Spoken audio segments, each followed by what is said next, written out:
exemplo, esse meu campo aqui for fermiônico, a última componente dele vai ser, vamos dizer, θ 4, né? Quer dizer, θ beta, e aqui vai ter alguma coisa que vai ser sei lá, um L alfa. Então, claro que esse objeto aqui é um férmio, então isso aqui não pode ser uma ação. Né? Mas se a última componente de um supercampo for um escalar de Lorentz, ela é um ótimo candidato para uma lagrangiana. Basta ver se ela vai descrever o que a gente quer. Mas lembrando que eu estou falando de um supercampo que é o produto de vários supercampos, tá? O conceito é esse, tá bom? Já vou daqui a pouquinho dar um intervalo. Então vamos só lembrar, então, o que nós vamos fazer agora? Uma mudança, simplesmente uma mudança de notação. Então, uma mudança, eu vou fazer agora, que é então, colocar assim.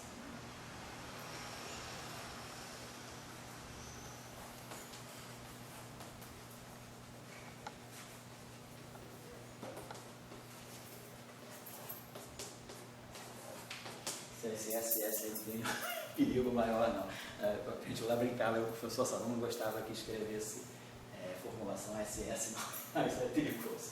Vamos ficar morto. Salange traço de, dado que a formulação Salange traço de, né, se baseia, vamos colocar assim, né, em espinores de Majorana.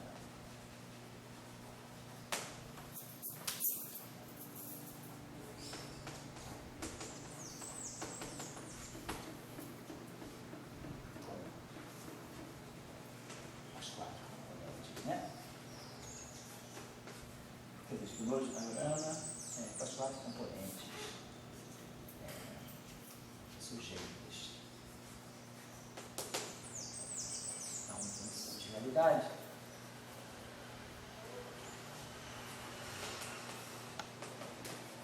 É a função de Majorana, claro, né?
Então essa é a representação, quer dizer, é a formulação mais comum nos livros e nos artigos de supersimetria em 4 dimensões, que é a formulação das variáveis, quer dizer, dos espinores já numa representação. A formulação de Salange traço de, ela deixa o férmio Majorana, mas ele não está em nenhuma representação, ela é independente da representação.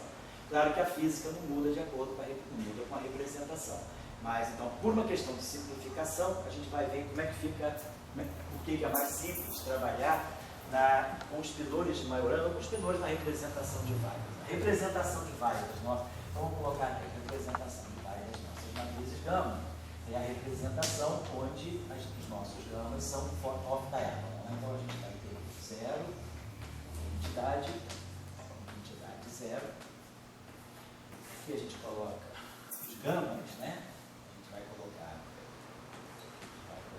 os gamains, né? A gente vai colocar aqui, a gente coloca 0, menos sigma, as matrizes de Pauli, sigma, 0. Em geral, a gente define essas matrizes aqui. Sigma mi, ela é a identidade, e as matrizes sigma barrado mi, a gente define como sendo a identidade. identidade menos sigma, nessas matrizes aqui, né? Então a gente tem até aquela relação, se a gente pegar sigma i, sigma barrado i, mais sigma i, sigma barrado i, se a gente pegar essa relação aqui, quer dizer, se for 0, 0, 0, 0, dá identidade. Se for 0, né? Se essa aqui for 0 e essa aqui for i, vai ficar 1 vezes i, e essa aqui vai ficar 0 i, e aqui vai ficar 0, vai dar 0. E se for ij, vai ficar sigma i, aí isso aqui é menos sigma j, aí o sigma i vai ser sigma j, aí o sigma j, o sigma barrado vai ser menos sigma i. Então, vai dar sigma i, sigma j, quer dizer, vai dar menos o anticomutador de duas matrizes de Pauli que dá o delta. Então, essa expressão aqui, ela dá para nós 2 vezes eta mini vezes a identidade do anticomutador. E a mesma coisa se eu colocar aqui, né? Se eu colocar sigma barrado na frente, que é esse aqui. Vamos ver se eu colocar isso aqui, sigma barrado mi, sigma mi, mais sigma barrado mi, sigma mi, também vai dar 2 eta mini identidade. É só lembrar que é sempre o sigma na frente ou sempre o sigma barrado na frente, eu simetrizo em mim. Só para lembrar das propriedades dessas matrizes aqui. Então é muito comum a gente usar a representação de Weyl desse modo. Vou botar aqui gama mi, e aí colocar aqui 0, sigma barrado mi, sigma mi, 0. Que aí para as matrizes espaciais entra menos sigma, né, e mais sigma. Para a matriz temporal entra identidade e identidade. Então essa é a forma que a gente usa, né, para escrever a representação de Weyl e a representação na qual a matriz gama 5, né, automaticamente, eu vou botar aqui que vai ser o nosso gama 5, eu trabalho para que essa representação tenha um gama 5 assim, de identidade 0, 0, menos a identidade. A gente faz isso para poder definir os espinores left e right, né, já nas posições certinhas. É só lembrar que a nossa definição gama 5, ele vai ter aquele fator mais ou menos i, a gente acerta depois, vai ter um fator, né, a gente vai botar aqui mais ou menos i, e aí vai ser gama 5 é isso aqui, é gama 0, gama 1, gama 2, gama 3, né? Então a gente quer que o gama 5 adquira essa forma. Então, gama 0 é 0, 1, 1, 0. Gama 1 é 0, menos sigma x, sigma x 0, 0, menos sigma y, sigma y 0, 0, menos sigma z, sigma z 0. Se a gente multiplicar essas duas matrizes aqui, isso aqui vai dar 0, vai ficar menos yz, 0, 0 e menos yz, isso? Menos yz, menos yz. Quando eu multiplicar por essa aqui, vai ficar 0, aí vai ficar xyz, menos xyz, 0, não é isso? Vai ficar 0, xyz, menos xyz, 0. Quando multiplicar pela identidade, vai retomar a forma diagonal. Vai ficar menos xyz, 0, 0, 0, menos xyz, e xyz. Está dando certo? 0, menos, e aí, sigma x vezes sigma y, daí sigma z. Sigma z ao quadrado é 1. Então esse termo aqui fica menos i vezes a identidade. E esse termo aqui fica y, vai ficar i vezes a identidade. Depois ainda vou multiplicar, né? Tá certo, é x e tá certo. Então, era bom eu botar aqui um mais i. Se eu botar um mais i aqui, isso aqui fica identidade e aqui fica menos a identidade. Então, o nosso gama 5.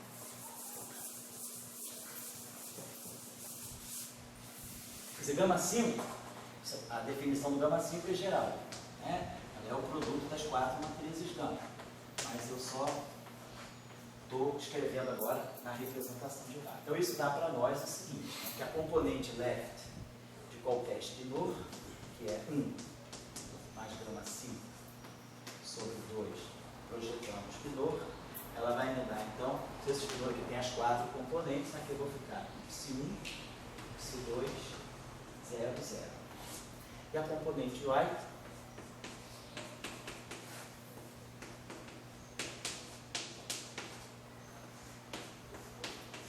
vai zerar aqui, né? Vai ficar 1 menos gama 5, vai ficar 0, 0, e aqui vai produzir um sinal mais, né? Vai produzir psi3, psi4.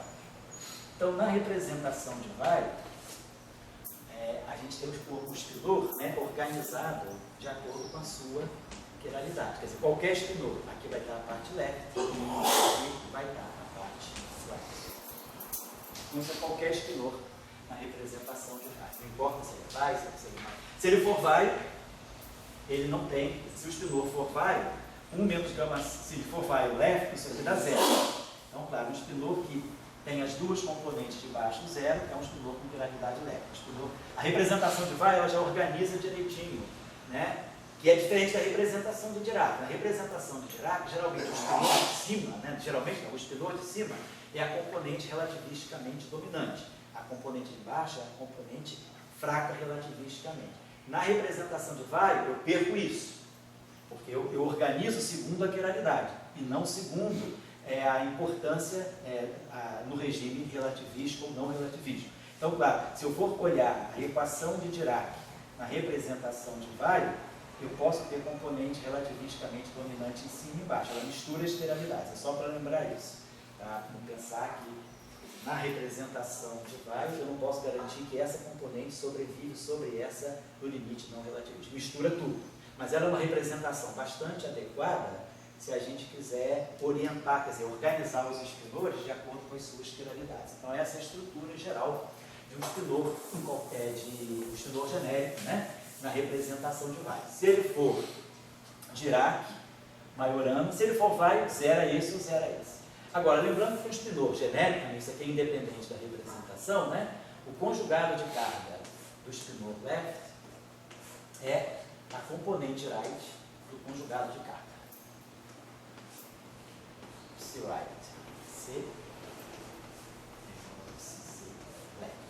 Então isso é genérico também, geral para qualquer espinor independente da representação. É a relação entre conjugação de carga e quiralidade. Só que, se o espinor for Majorana, isso aqui sai e isso aqui sai. Então, a componente right de um espinor de Majorana nada mais é do que a sua componente left conjugado de carga. Então, se esse espinor aqui agora é Majorana, na representação de Weyl, ele fica assim, psi left, C. Ou vice-versa. Eu posso botar, quer dizer, que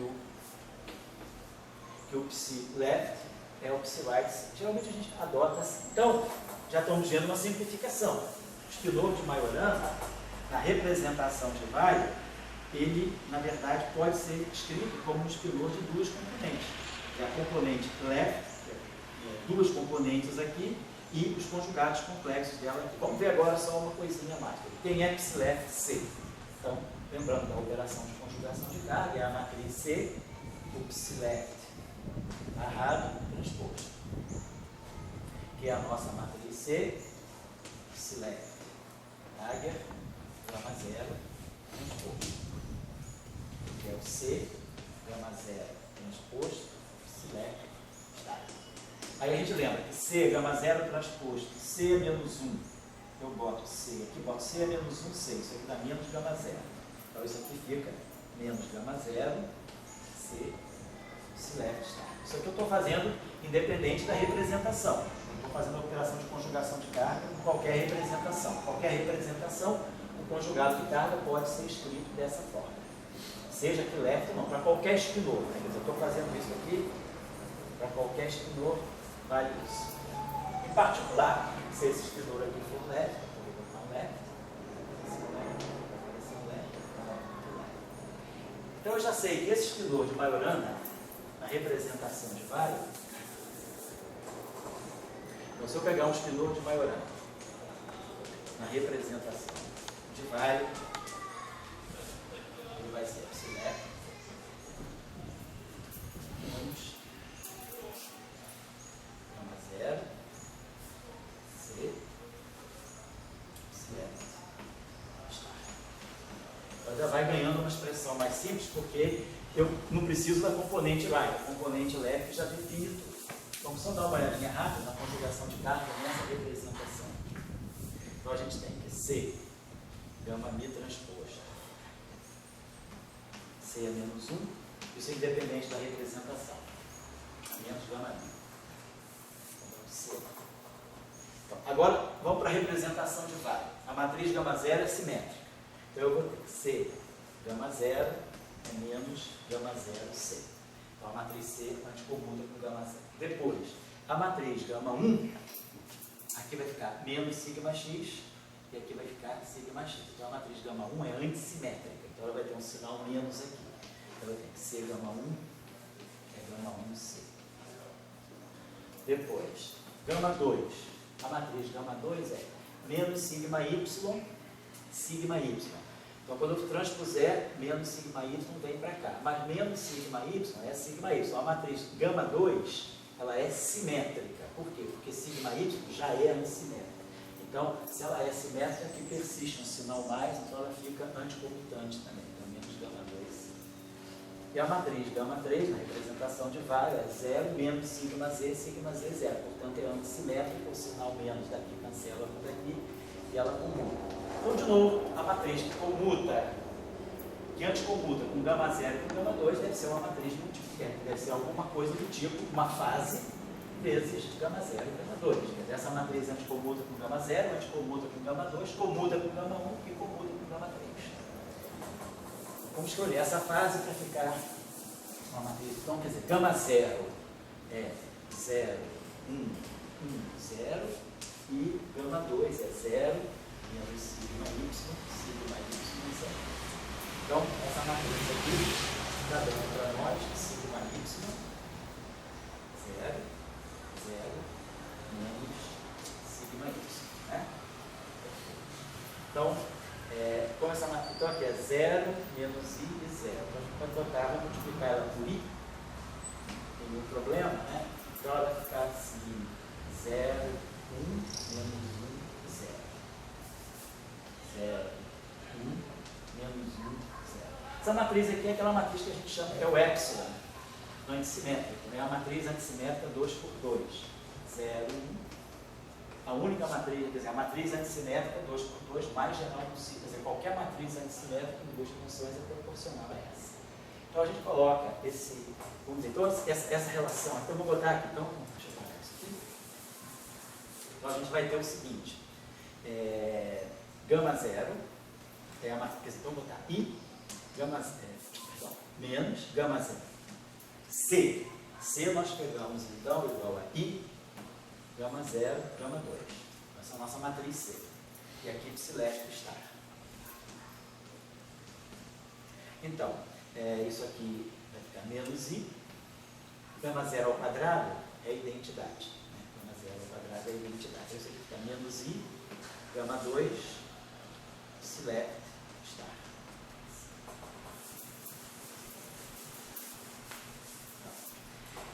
Então, nós temos a seguinte coisa. Então, nós temos menos I, gama 2. Então, deixa eu botar aqui de novo. Gama 2 vai ficar 0, vai ficar I sigma Y, que é menos sigma Y.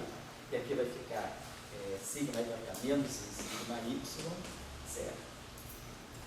E aí, isso aqui multiplicando a matriz psileste está. Lembrando que, se eu estou na representação de vale, o meu espinor psileste, ele é psi1, psileste, 0.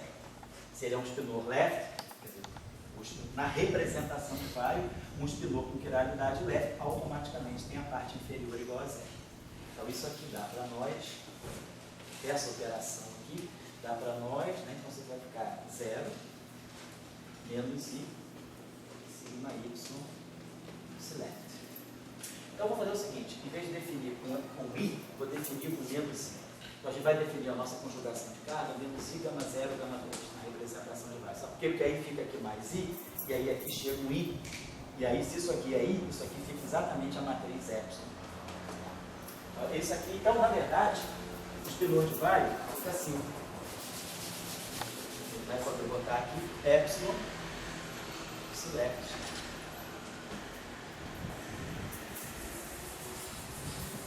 Então a estrutura de um espinor de Majorana, a estrutura de um espinor de Majorana na representação de vale é essa aqui. Vou colocar assim: psi1, psi2, essas duas componentes têm índices que vão de 1 a 2. E depois essas duas componentes aqui que estão dadas, aqui é 0, 1, Então aqui vai ficar um psi2 estar, e aqui vai ficar um menos psi1 estar.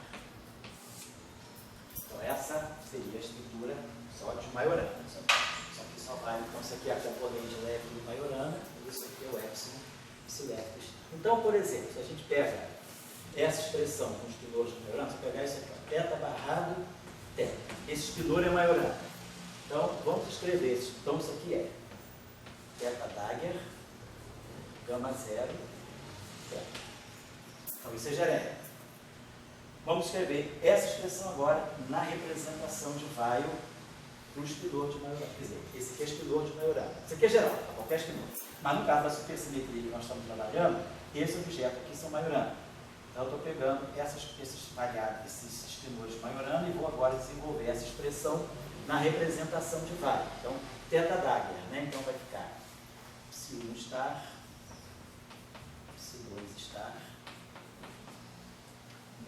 psi2 estar, teta Dagger, e aí vai ficar psi2, eu vou pegar o transposto, vou transpor e conjugar. E aqui vai ficar psi2, e aqui vai ficar menos psi. Gama 0, 0, 1, 1, 0. E aí o teta é psi1, psi2, psi2 estar, menos psi1 estar. Faltou? Agora sim, agora eu estou escrevendo essa expressão, que é geral, e para qualquer espilor, estou pegando essa expressão para espilor de Majorana e na representação de Weil. Então isso aqui vai produzir para nós psi2, eu esqueci, eu fiz errado. Isso aqui é psi1, psi2, psi2 estar, menos psi1 estar. Então, quando a gente fizer isso aqui, essa operação aqui vai me levantar, vai me trazer menos psi1 estar. Isso. Perdão. Essa aqui é a identidade 4x4. Então, a gente trazer esse espilor aqui para cima. Né? Essa identidade vai bater aqui, vai produzir o psi2 estar menos psi1 estar. Isso aqui vai produzir psi1, psi2. Certo? Só estou fazendo assim. Isso aqui é diagonal. Isso aqui é a matriz de identidade 2 por 2. Estou colocando assim. Então, essa identidade vai bater aqui, vai subir com esse. E essa identidade vai bater aqui e vai descer com esse. Psi1, psi2. Então, quando eu for fazer esse produto escalar, nós vamos ter psi1 estar, psi2 estar, menos psi2 estar, psi1 estar. Depois, mais psi2, psi1, menos psi1, psi2. Isso aqui vai dar para nós. Aqui. Chatura, desculpa, tá? É só porque, assim, para quem nunca viu, que às vezes a gente pega isso direto no livro, porque assim a gente não vê que tem todo um trabalho de mudança de representação. Estou só sendo às vezes um pouco óbvio, mas eu estou pensando em quem nunca viu isso. Então a gente vai ter aqui, eu estou botando psi, na verdade é teta, né? Desculpa. É tudo teta, né? Teta não é psi. O teta barrado teta vai ficar 2 vezes. Vai ficar menos 2 vezes psi1, psi2.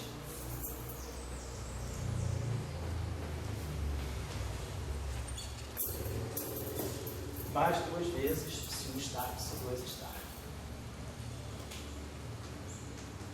Lembrando que, se eu tirar o conjugado complexo desse termo, vai dar psi2 estar. As variáveis são anticomutantes. Então, quando a gente tira o conjugado complexo, a gente muda a ordem.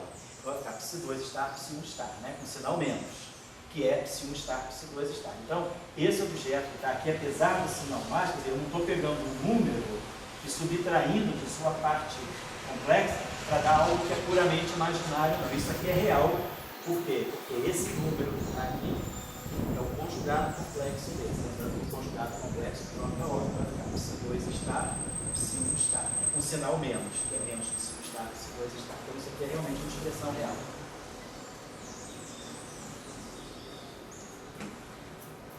Tá? Então, só para um teste de consistência. Então o que a gente está observando, a gente está observando aqui o seguinte, que eu posso pegar essa grandeza aqui, ó, 1/2, já escrever assim, 1/2 de teta barrado teta, posso até escrever assim, menos 1/2 de teta barrado teta, perdão, tudo isso aqui é teta, perdão, tá? Então é menos 1/2 de teta barrado teta, é teta 1, teta 2, menos θ1 estar, θ2 estar. Então a gente vê que essa expressão fica muito mais simples se eu trabalhar só com θ1, θ2, e eu vou estar reproduzindo esse pedaço aqui.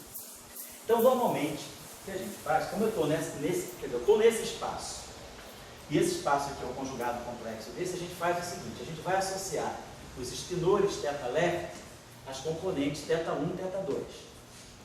Então, vou dizer, θ1 e θ2 são as componentes do θ left. E, quando eu pegar o espinor θ left star, eu vou ter θ1 star lá, θ2 star. Mas aí já estou vendo, é um outro espaço. Então a gente geralmente faz assim, quando a gente, quer dizer, você toma, para eu poder saber, se eu vou, tem uma questão de índice aqui, eu tenho esse índice aqui que vai de 1 a 2, quer dizer, esse índice aqui vai de 1 a 2. Então eu vou usar essa representação aqui, θ alfa, vai me representar θ1 e θ2, vai estar associado ao espinor θ left. E na verdade, esse setor aqui, o θ alfa star, vai estar associado, na verdade, tudo isso que está aqui, que é left star, é o right. Inclusive, vocês lembram disso pela representação do grupo de Lorentz. Tudo que é left está aqui. Tudo que é right está aqui. Mas a gente sabe pela teoria do grupo de Lorentz que 0 meio é equivalente a meio 0 star. Então, de fato, está acontecendo. Tudo que é right é o left star. Então, a gente vai usar θ alfa de 1 a 2 para representar o θ. Quando eu tiver o barrado, aí que tem a notação que às vezes confunde as pessoas, a gente faz o seguinte, quando eu tiver o θ alfa barrado, para indicar que eu estou no outro espaço, eu estou no espaço barrado, a gente usa essa notação, θ barrado, alfa dot. O que significa θ barrado, alfa dot? Esse alfa dot também vai de 1 até 2. Está simplesmente significando isso. A gente faz essa notação. Então, não é que tenha, na notação que a gente vai usar, que é a chamada notação de Van der Waals,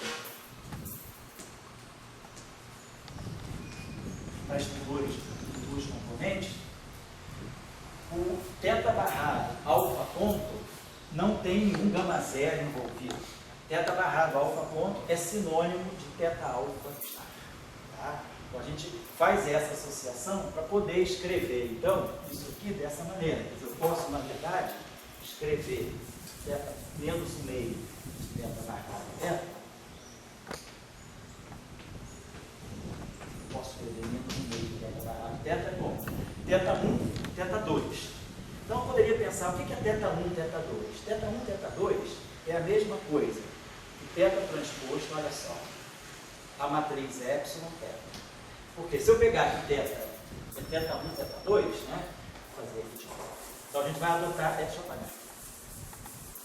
Então nós vamos adotar, suponhamos que θ alfa, então seja o nosso espinor θ1 e θ2, os componentes left. E eu vou adotar um espinor θ barrado alfa ponto, que é θ1 star, θ2 star. Isso aqui. Então, sabia aqui menos θ, então isso aqui ficou. θ1, então θ1, θ2, então isso aqui só retomando aqui. Então isso aqui deu para nós θ1, θ2, menos θ1 star, θ2 star. Então, θ1, se eu pensar agora no espinor completo, eu posso escrever θ transposto, matriz epsilon, 0, 1, menos 1, 0, θ. Vamos ver se isso aqui dá o que a gente quer. Isso aqui seria θ1, θ2, 0, 1, menos 1, 0, θ1, θ2. Então, esse pedaço aqui dá para nós θ2, θ1. Então, fica θ1, θ2, mais θ2, θ2 aqui dá menos θ1. Então, fica θ1, θ2, menos θ2, θ1, que é 2 vezes θ1, θ2. Então, eu posso escrever isso aqui, θ1, θ2, como sendo 1 meio de θ transposto, epsilon, θ. Tá? Usando isso aqui. E agora, aqui vamos fazer a mesma coisa. Vamos dizer que a gente pegasse aqui θ1 star, θ2 star. E aí aqui a gente vai pegar 0, 1, menos 1, 0.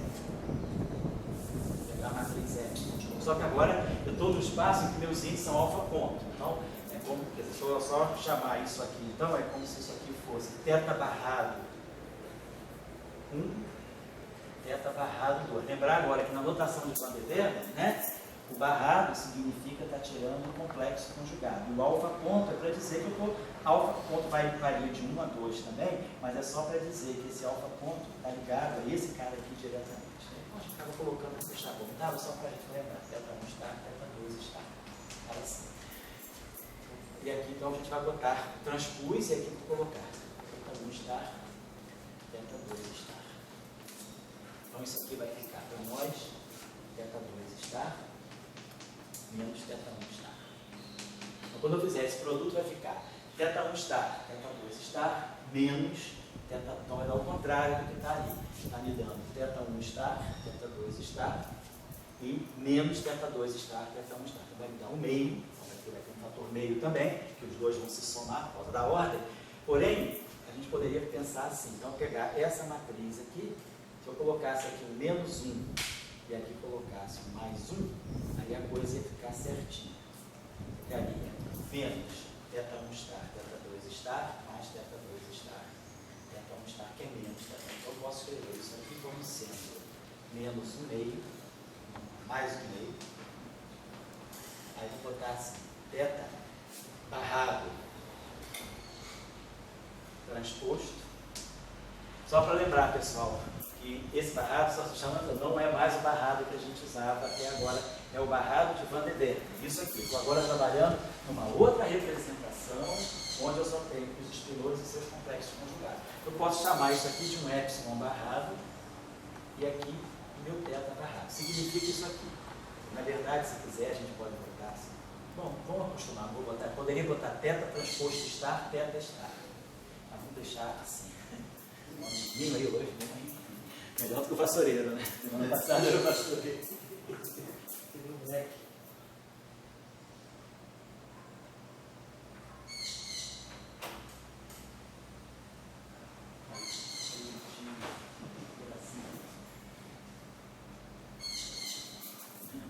Até depois eu participei do Irapuru lá em Marabá, lá em Jardim. Não conhece o Irapuru, não. Passarinho mais do Amazonas, então, né? Ela deve ter pássaros lindos, né? Na tua região deve ter cada pássaro. Vamos lá, então. Então, pessoal, a gente está fazendo o seguinte, a gente está vendo que aqui eu posso introduzir. Então, olha só, tudo se passa como, isso aqui é um produto escalar, eu estou formando, isso aqui é um invariante de Lorentz, isso aqui é um invariante de Lorentz, isso aqui é um invariante de Lorentz no setor left, isso aqui é um invariante de Lorentz no setor right. Então, a gente poderia pensar em escrever isso aqui da seguinte maneira. Normalmente se faz assim, essa grandeza aqui, θ transposto, epsilon, θ, né? O meio, vamos dizer assim, de θ transposto, epsilon, θ, que a gente está no fundo, no final do dia, da θ1, θ2, a gente pode fazer o seguinte, eu posso imaginar que eu vou fazer um produto escalar, então acabou se introduzindo essa notação, vou já explicar o que é isso, θ alfa, θ alfa. Então tudo isso está me indicando o seguinte, que nesse espaço estelorial, quem faz o produto é a métrica. Quer dizer, isso aqui faz o papel de uma métrica, só que antissimétrica. Esse epsilon aqui. Esse epsilon aqui é 0, 1 menos 1, 0. É o leve-típica mesmo, bidimensional. Então, eu estou só sugerindo o seguinte, que ao invés de a gente escrever θ1, θ2, a gente pode adotar a seguinte notação, que é uma notação mais assim, fluida. Algo desse tipo. Θ alfa, θ alfa. O que é isso? Isso aqui é θ1, θ1. Mais θ2, θ2. Onde eu vou usar uma métrica que me diz o seguinte, o θ alfa em cima é, botar assim, o epsilon alfa, θ beta embaixo. Lembrando, vou fazer o contrário. Vou botar assim, o θ alfa embaixo é epsilon alfa, beta. O que significa isso? Significa que θ1 vai ser epsilon 1, 2, θ2, mais. Só isso. Não tem a outra chance, porque só posso variar antissimétrico, só pode ter o 2. Então, isso aqui é θ2. O θ1 embaixo é o θ2 em cima. E o θ2 embaixo é menos o θ1 em cima. Então, isso significa o seguinte, que esse objeto aqui, θ1, θ2, eu poderia escrever assim, ó, θα, θα. O que é isso aqui? Isso aqui é θ1, θ2, mais θ1, θ1, mais θ2, θ2. Se eu escrever isso dessa forma. Então, o meu θ1 em cima, vou colocar assim, seria o meu menos θ2, para poder dar isso aqui, porque isso aqui no final do dia tem que dar isso. Então, o meu θ1 em cima seria o meu menos θ2, e isso aqui é o θ1. E o meu θ2 em cima é o θ1. Então, eu estou dizendo o seguinte, que eu vou definir esse objeto assim. Θα, vamos dizer assim, é um epsilon, alfa, beta, θ beta. Então, isso aqui seria 0, 1, menos 1, 0, atuando em θ1, θ2. Então, o θ1 em cima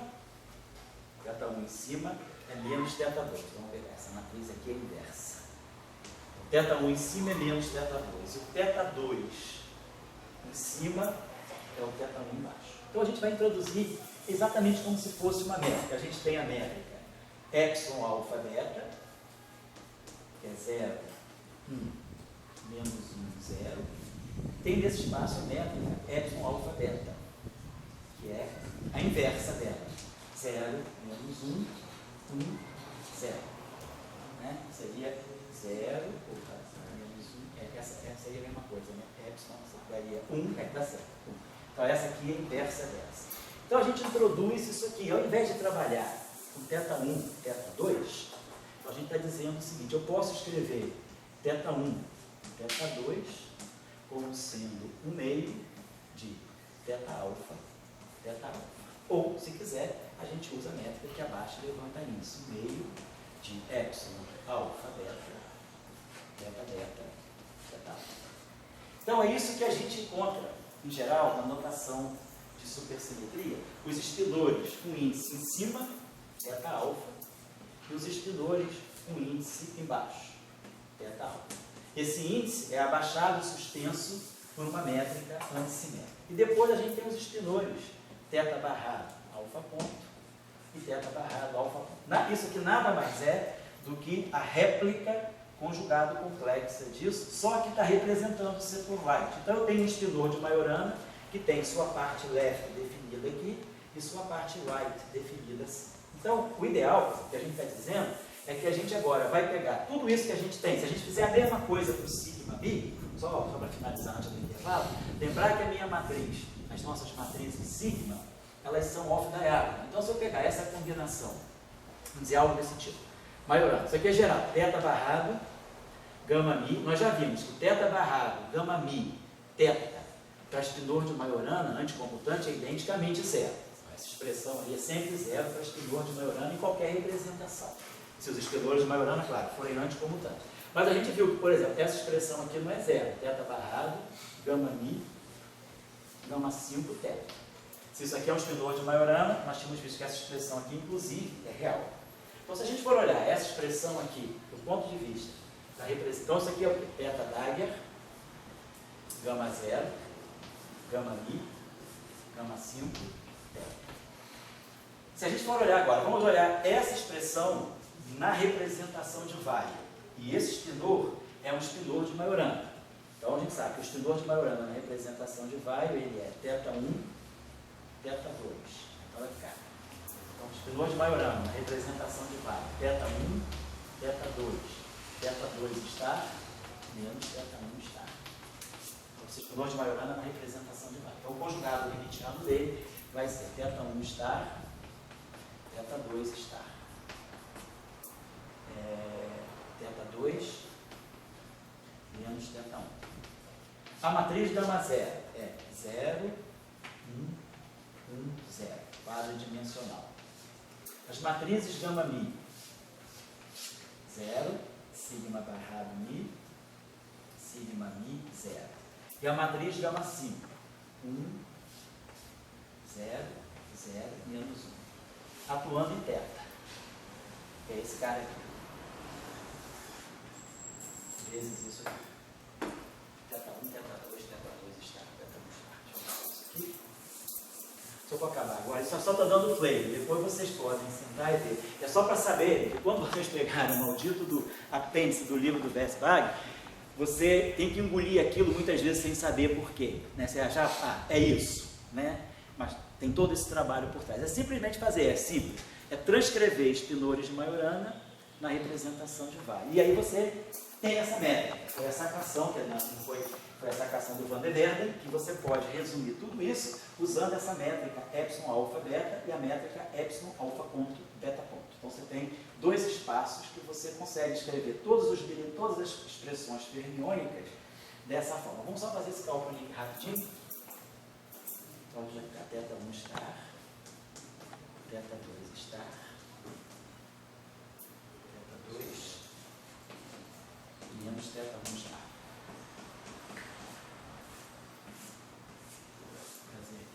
Então isso aqui vai ficar, o primeiro produto vai ficar 0 menos sigma barrado aqui. Isso aqui vai ficar 0. Vai ficar menos sigma barrado ali. O primeiro termo que dá 0, né? Dá 0, e aí menos sigma barrado ali. Sigma ali. 0. Esse pedacinho. Agora vamos multiplicar essa por ela. Vai ficar sigma i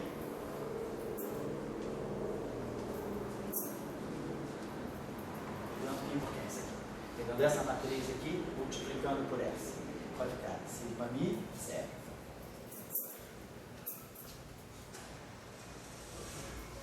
Depois 0 menos sigma barrado.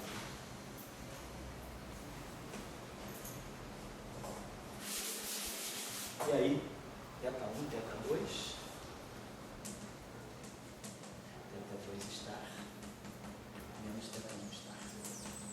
Então, se a gente observar bem, essa matriz sigma mi, ela vai bater aqui. Então, isso aqui vai produzir para nós um sigma mi atuando em teta 1 e teta 2. E essa aqui vai produzir sigma barrado mi atuando em teta 2 star, teta 1 star.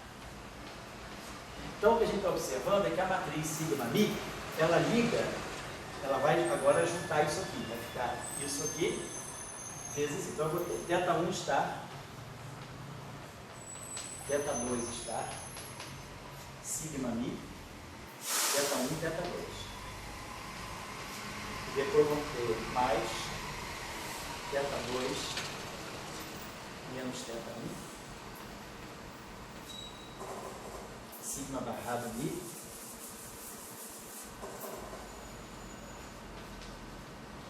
teta 2 star, teta 1 star. Então o que a gente está observando é o seguinte, a matriz sigma, ela faz uma ponte entre o espaço barrado e o espaço sem barra. Então a matriz sigma mi, ela vai ter essa estrutura, alfa ponto beta. O primeiro índice dela vai estar no espaço conjugado complexo. E o segundo índice dela vai estar no espaço original. Vai estar no, esse aqui é right, isso aqui é left. E agora, a matriz sigma barrado mi, a estrutura dela é, o primeiro índice está no espaço alfa. E o segundo índice está no espaço beta dot. É só para vocês entenderem por que essa notação que se usa, ela geralmente mantém essa convenção. Sigma mi conecta, ele liga o espaço alfa ponto, então para o espaço beta. Então o sigma mi ele vai estar sempre fazendo essa ponte, alguma coisa do tipo teta barrado alfa ponto, sigma mi, alfa ponto, beta, beta beta. Então essa estrutura aqui vai estar sempre ligada a esse bilinear. E a matriz sigma barrado, ela vai fazer, então a matriz sigma mi, ela faz a transição do espaço left para o espaço left star, que é o right. Então ela conecta o left com o right. E aí a matriz sigma barrado mi vai fazer o contrário. Ela vai ter essa estrutura assim, vai ser um teta alfa, sigma mi alfa beta ponto, e um teta barrado beta ponto. Então a matriz sigma mi, ela vai pegar um espinor no setor left star, que no fundo é o setor right, e vai levar para o setor left, certo? Então essa é a convenção que a gente adota. Então por isso que, em geral, quando você trabalha com supersimetria, a gente trabalha com esses índices, né? Espinores teta, espinores teta alfa, espinores teta barrado, alfa ponto. E as matrizes sigma fazem daí para frente a tudo que você faz. Você pode escrever tudo que a gente escreveu no Salan-Strassi, transcrever para essa forma. Claro que quem fez isso foi o estudante do doutorado do Vess. Depois que eles pegaram o superespaço do Salan, eles pegaram lá, acho que fazia o doutorado no alemão, tinha que ser um alemão também, que gosta dessas disciplinas, e transcreveu tudo e ficou mais simples. Então, se vocês observarem o trabalho, depois o próprio Salan-Strassi adotaram. O Salan não gostava, mas o Strassi gostava. O Strassi adotou. Então, depois todo mundo passa. Se vocês olharem os primeiros trabalhos de supersimetria do Salan-Strassi, era tudo feito com 4 componentes, como a gente fez aqui. É mais trabalhoso. Depois dessa sacação de... Na verdade, quem sabia disso era o professor Zumino. Zumino bateu a dica lá para ele. Sempre fez parceria com o Vess, bateu a dica lá no grupo do Vess.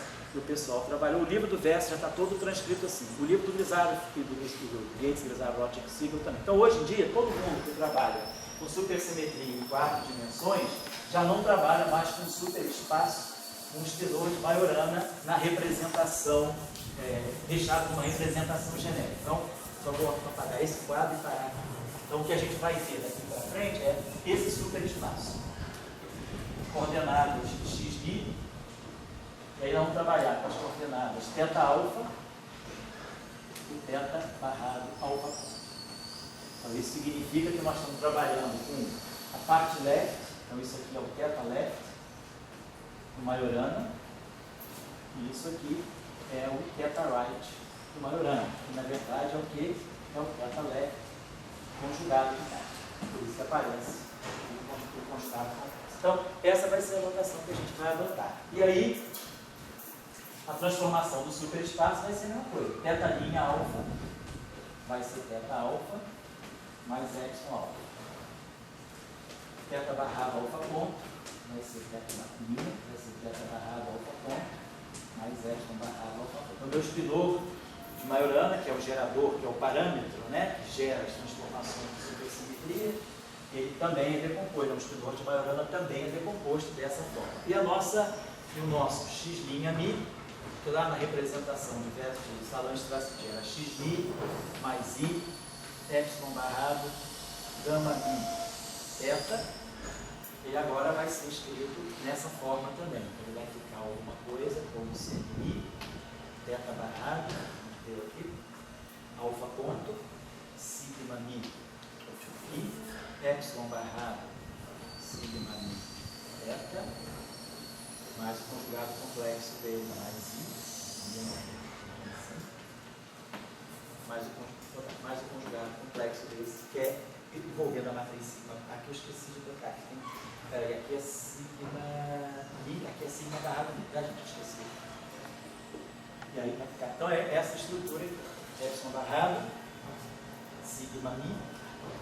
Então, quer dizer, a gente vai poder escrever, no fundo eu estou dizendo isso, escrever essa expressão usando agora, quer dizer, passar essa expressão aqui, onde epsilon e θ são Majorana, quer dizer, então o que a gente fez ainda agora? Epsilon Dagger, gama zero, gama mi, θ. Isso a gente fez, né? Agora a gente vai pegar. Porque essa expressão aqui, ela não é zero para espinor de Majorana. Só se fosse o mesmo espinor de Majorana. Porque a gente sabe que essa expressão aqui do ponto, se a gente tirar o conjugado complexo dessa expressão, é θ barrado, gama mi barrado, gama mi, epsilon. Agora, se esses dois espinores são Majorana, vale essa relação. Menos epsilon barrado, gama mi, θ. Então, essa expressão aqui é puramente complexa, porque o conjugado hermitiano dela é menos zero. Então, eu coloco esse mi aqui. Mas o fato desses dois espinores serem diferentes não me anula essa expressão. Essa expressão só seria zero se os dois fossem 4. Para espinor de Majorana, uma expressão desse tipo é sempre zero. Porque no fundo isso aqui é a corrente. E a corrente, o campo Majorana é descarregado, é neutro, então a corrente tem que ser zero.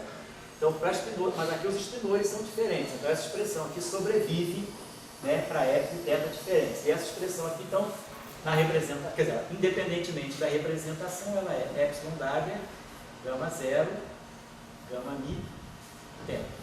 E aí agora, eu sei, na representação de Majorana, na representação de Weyl, eu sei como cada estudou desse tipo epsilon. Meu epsilon é epsilon 1, epsilon 2, epsilon 2 está, menos epsilon 1 está. Então isso aqui é o estudor de Majorana na representação de Weyl e o mesmo para teta. Teta 1, teta 2, teta 2 está, menos teta 1 está. E aí a gente substitui gama zero e gama mi. Bom, vou deixar vocês descansarem um pouco, desculpa aí. Tá, meio-dia 20, então vamos dar uma descansadinha até meio-dia 35 e a gente vai até o metrô. Tá? Eu acho que também